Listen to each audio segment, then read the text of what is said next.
Back to Jeff Kenange live right here at Citizen Television. Hey, Saimo, your Jeep and Kumbali. Maybe it's high up because we are speaking to these guys who are just calling it like they see it on this eve of Jamhuri Day. Senior Counsel Ahmednassir Abdullahi, a.k.a. the Grand Mullah. And of course, the Prof himself, from his listening post all the way in Buffalo, New York, the distinguished professor is in the house. No better combination on this Jamhuri Day Eve. Prof, we're going to go straight to this article you wrote not too long ago about BBI. Yes. And in it you said why BBI deserves our support despite its imperfect conception. Yeah. So, imperfect conception, you know, everything is imperfect. I mean, the Constitution was not perfect. Why do we settle for mediocrity or imperfectness, if you will? Who told you that BBI is mediocre? You are assuming from your premise of your question is wrong, because the premise of your question assumes that the BBI process. You said it yourself, that imperfect conception. Yeah, but that's not mean mediocre. Those are two different things. Imperfection and mediocrity are two different things. No, but I read, wait a minute. It's tomato. I read this article. Yes. Yeah. It's an apology for. It is an apology. Of BBI. You're apologizing, it's a Prof. complete apology. I read it from. You know, you guys are entitled to your opinion, and I respect it. But you are wrong, with all due respect. So let me tell you why you're wrong.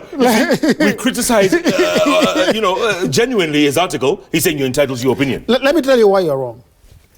You know, those of us who have studied the African state as a project of the intellect, a labor of the intellect, know how difficult it is to reform the African state. So we don't throw language around easily. Because if it was easy to reform the African state, we could have reformed Somalia, we could have reformed the Congo, and we could have reformed Kenya. Even South Africa, the most promising of them all, would have been reformed. So the question is this here. We are in an experimental mode. We're experimenting with modes of redemption, whereby it appears that every several years we think that what we did before was not working because what we did before did not respond to our problems. In 2010, we birthed a new constitution. We have seen the flaws in the constitution. We have seen them.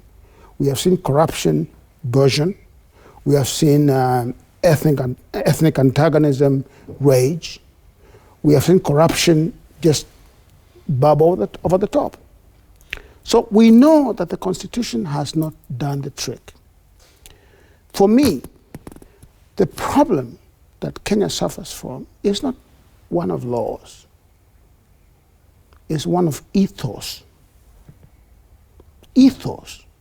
And ethos is about normative values that are legitimate and undergird a society. Okay. That are accepted. Don't stop me.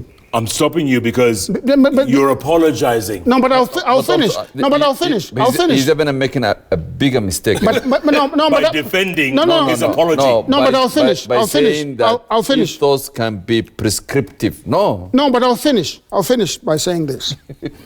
If people come forward with an idea about improving what is, because we are stuck, and you cannot tell me, and Grand Mullah, you cannot tell me that we're not stuck in Kenya. We are stuck.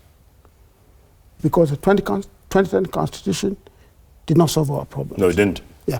So the question is when they come up with the BBI and they say, let us think anew, and they put forward a set of ideas, it's not the end of the discussion. It's an invitation to a discussion. Okay. Go and change it. Grand Mullah, Grand Mullah, here's your tweet. It's getting hot in here, my goodness. Hoorah! Yeah. Let it burn. Let it burn. Mullah, this was your tweet, RE, the BBI. Many Kenyans don't give credit to His Excellency Uhuru Kenyatta for the BBI initiative because they don't appreciate it contextually. BBI is the final solution to ODM's perennial destabilizing / disruptive politics after losing elections. BBI is a solemn undertaking that ODM will accept election results. That's what you said. No, actually. No. No, But can I Hold defend? on. No. Let me defend him. Don't defend him. before. Don't He defend said- him. Let him say it. Sir. No, No, he no, said that don't take his tweet seriously. No. Listen to He me. said that. I think what you need is to ask Professor Yeah. whether he agrees with that. Because I think if he agrees with that, and I think he shares a lot of views with ODM, this will solve a lot of our problems. Do you think BBI is a solemn undertaking that they will accept the election results? I think that the problem with Kenya is just like in most African states, is we are concoctions. The post-colonial state is a concoction of different ethnicities. Kenya is not our product, Grand Mullah. You know that true. very well. The British Yeah. did it. They did it tomorrow, 56 years ago. And then we, the Somalis, the Kambas, the Kikuyus, the Luos, are now condemned to live together. The question is, can they agree on how they should live together? Okay, all right. He didn't answer your question. You noticed. No, but you see, I mean... No, but that's part of it. Is it not? If the BBI is about what I have said, it would be useful for the country. But if you say... If it's about something else... But if you single out a particular political party or a particular individual, then I think you are just simply attacking them, because the problem is much deeper than that. And you know, Grand Mullah, I'm talking about the legitimacy of the post-colonial state. And you, as a scholar and as a great mind in this country, you know that Kenya as a state is legitimate. Let's admit it. It's legitimate. Let us simplify the issue. So how do we legitimize the state? That's the question. No, there are difficult questions and there are simple questions. Yes. The difficult questions about the doctrinal foundation, the structure of the state, the history, that's an issue that is good to debate. But it's a fundamental issue. No, I agree with you at an academic level. Not But academic. When we come down to the reality, the empirical reality. Let me ask you a question, Grand Mullah. Why do you think in South Africa, after Thabo Mbeki and after Nelson Mandela, they made Zuma the president? It was the party that elected. No. It was the time for the Zulus to eat. No, let me tell you. No. It's not true.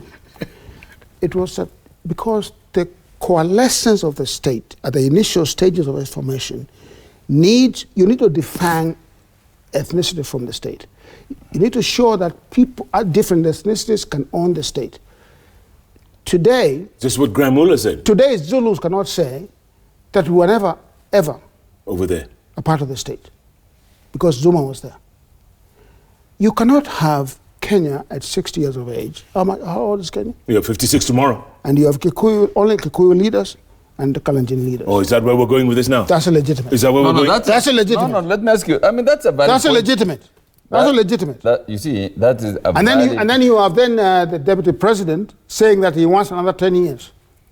But that is part He's of the... asking for the destruction of Kenya as a state if he becomes president. No, Prof, I think that one, I thought that was the Jubilee Manifesto. It was a Jubilee Manifesto. I do 10, you do 10. 10. Because of this ethnic diarchy, the diarchy of the Kalenjin and Kikuyu thinking that only they can rule Kenya. Okay, but let that's me ask you correct. this. Let me ask you this, Grand Mullah. What was missing for you in the BBI? What was missing? I think that's a very unfair question to ask me. You should have said, what is in the BBI?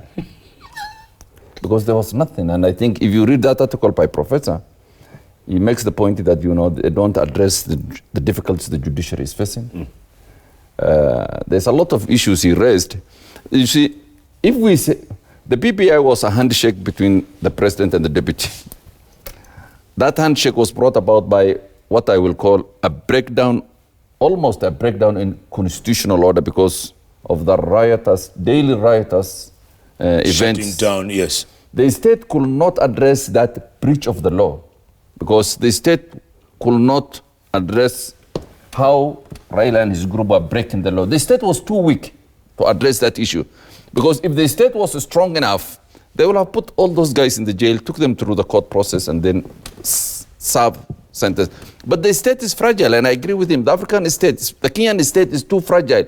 When someone with tribal support confronts the state which is headed by another tribal group, you will almost have a breakdown. And the president did something very good, and he said, this Raila problem, we can't address through the normal instruments of state.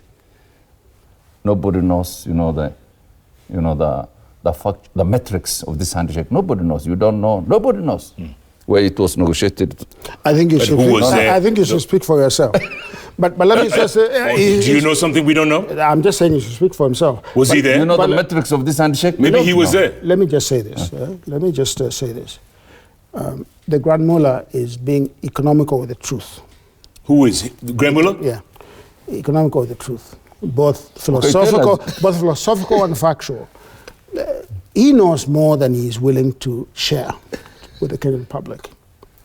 He knows that the handshake was about the legitimization of the Uhuru Kenyatta presidency. No, I because, let me finish. Okay. Because Mr. Kenyatta could not govern without Raila's acquiescence, Raila Odinga's acquiescence. Why?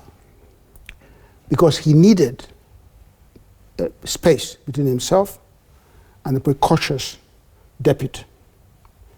This little guy who wants to be president so bad that he cannot wait even for his turn to come. Okay? And I'll ask you a question, Jeff. Before you want to become a president of a country, don't you need to make sacrifices? Don't you need to have done some penance for the country? Can the Grand Mullah here, in all honesty, because he is my friend, and he's also my dear brother, and I love him very much. Can he tell me, in front of the Kenyan public, what single personal sacrifice Mr. Ruto has made for this country? So if you look at Mr. Odinga, you can see all the sacrifices made, including 10 years in jail. You can see all these things. What single sacrifice had this guy, who is causing all these problems, has done? But let's be fair. Let us not forget that. Let us not forget also that Jubilee was. Kenya has a long history of hero worshipping. Who? Kenya has a long history of, and I think Prof, with due respect, is doing the same. let me tell you, when I could have punched you, but I will not do it. when your quest for power is 30, 40 years, yes, there's a lot of things you break. And don't make those look like sacrifices, Don't make those to be sacrifices. Quest for power has its own journey and trajectory. Let him finish. Let me finish, you can't tell me that someone is so benevolent that he will do so much in the name of Kenya. No, nobody does that. People do this thing, quest for power. And that is why, although you say, I found it a little bit, I don't use the word absurd, but you say that the handshake legitimizes Uhuru. How can the handshake of a loser legitimizes the victory of a winner? Let me finish, Prof. Let me finish. So when it lands a punch, I agree. Let me finish. The thesis, we agree on this because we agree that the handshake was addressing a unique issue because, as you rightly say, Uhuru could not govern. But Uhuru could not govern because someone was breaking the law. And that person could not be addressed through the normal procedures of a state. Because the state was relatively weak. So this thrust that Raila was pushing. So I think you're either wearing blinders or you refuse to see. The problem with the diarchy, which is the coalition that brought Uhuru and Ruto to power, was based on a false premise. Okay? And the false premise was that they will get together, there will be the ICC, and they will govern. You cannot govern based upon a case that was somewhere at The Hague. Once those cases were dismissed, their relationship crumbled. And you know very well, And you saw it in Bomas, the body language. If you read nothing else, read body language. Mr. Kenyatta never turned towards Mr. Ruto. Okay? So you have to ask this question and answer it yourself. And the question is Jubilee alive or dead? And the question is that the answer, you know the answer, it's dead. Only Mr. Ruto wants Jubilee to continue to live because he thinks that through it he can use it to corral Mount Kenya to vote for him.